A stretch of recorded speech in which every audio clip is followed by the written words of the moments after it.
Halo teman-teman, perkenalkan nama saya Nazwa Putri dari NPM 122020 100. Di sini saya tidak sendirian. Saya ditemani oleh rekan-rekan saya. Yang pertama ada Perkenalkan, nama saya Aura Irunisa dengan NPM 122000114. Selanjutnya, saya Feni Rusuklan dengan NPM 1220202115. Dan yang terakhir, perkenalkan nama saya Ahmad Nadir dengan NPM 1220202197. di sini kelompok kami ingin memenuhi tugas yang diberikan oleh Ibu Ramla Pujiastuti, SE MSI, dengan mata kuliah pengantar ekonomi makro mengenai inflasi. Langsung saja simak videonya ya. Beberapa tahun terakhir, banyak banget barang-barang kebutuhan pokok yang harganya naik. Mulai dari minyak goreng kemasan 2 liter yang naik dari harga 30 ribuan sampai jadi 50 ribuan. Lalu ada juga pada tanggal 3 Agustus 2022, harga BBM Pertamax yang naik dari harga 9.000 per liter menjadi 12.500 per liter. Disusul lagi kenaikan Pertamax Turbo dari yang sebelumnya 12.400 per liter menjadi 15.900 per liter.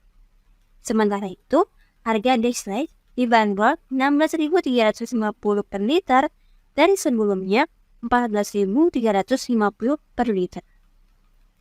Kenaikan BBM juga mempengaruhi harga beras, karena beras itu operasionalnya berasal dari BBM. Jadi, harga beras itu dipengaruhi oleh BBM.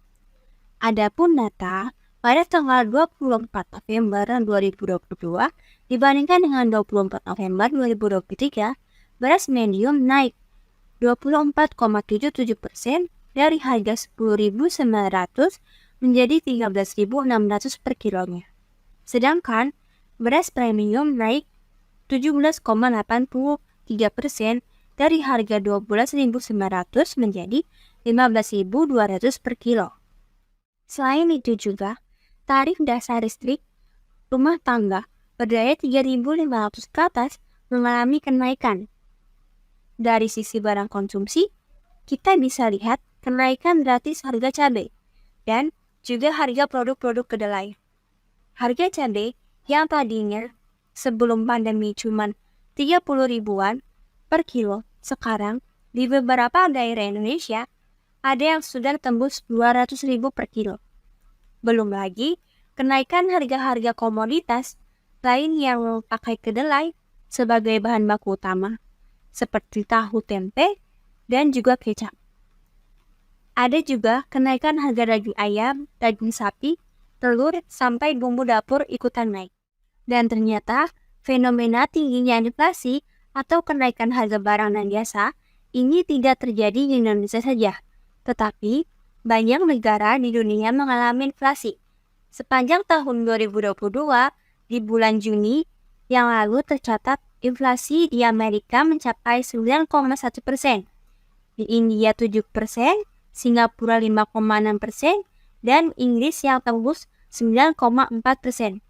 Ini adalah rekor inflasi tertinggi Inggris dalam 40 tahun terakhir. Berdasarkan data dari bulan Juli yang lalu, tingkat inflasi tahun 2022 di Indonesia sudah mencapai 4,95%, lebih tinggi dibandingkan inflasi tahunan di Juni 2022, yaitu 4,35%.